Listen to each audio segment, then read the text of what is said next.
We cooked up a wonderful treat for you, and you see before you 3 generations of a single family, David and his daughter and his grandson. Well, I love them both very much, so I'm very happy to be between them. That's the most important thing.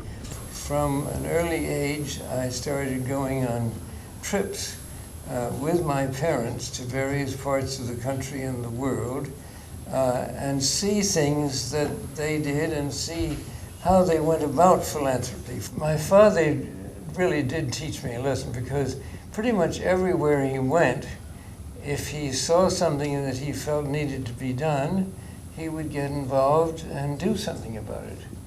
And to a certain degree, less than he certainly, but I've done a little the same. And now Peggy is doing it in a much bigger way. A contribution which is a one-time contribution, which was not followed up on, often didn't serve as useful a purpose. One of the important things about philanthropy is not to rely exclusively on one's own gifts, but rather to find something important and get others interested in doing the same. At the dinner table, I mean, issues of social concern were discussed, so that there was an awareness both of problems out there in the world and also of our family's sense of responsibility in addressing those problems. It was a way he was with people and with networking. So I asked if I could work with him.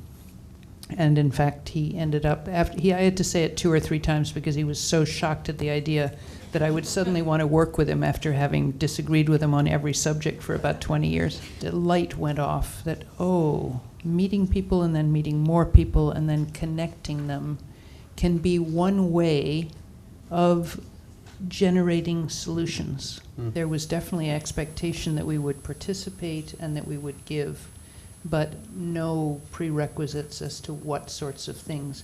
I can't say that as an early anthropologist you actually understood or maybe even appreciated what I was doing, but you were very supportive of my going out there in the world and doing something. I didn't always agree with everything that Peggy said or did, but a lot of them, and increasingly over time. Me too. It was difficult for me to sort of understand for a while that I had my own path, and to be gentle with myself in comparing to these 2 remarkable human beings. It can be a pair of enormous shoes to fill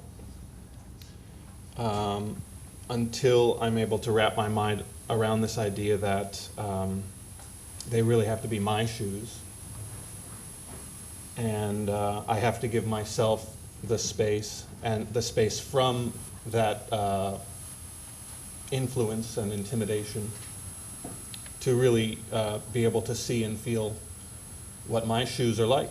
So that's what I'm doing. I'm actually a poet or an actor or something like that, so I've always had this calling as a creative type. And as such, I feel this deep need to go inward in feeling who I am, discovering more about myself, what it means to be human. And I have to do all of that before I can have any real meaningful or broad impact on the world, which is something that I would like to do because I have these wonderful precedents, these elders in my tribe. As soon as he discovers stuff about himself, whether it's his vulnerabilities or his strength, he's sharing that with peers. So he's, in a way, making himself vulnerable, but at the same time making himself a teacher and a guide. I mean, the things that I do, I hope give to the world, hosting poets to read their work, or working with a theater company for artists to develop their instrument, and raising my 3 kids, who is my favorite thing ever. So, David, thank you so much. Thank you very much. Peggy, thank you so much. Michael, thank you so much.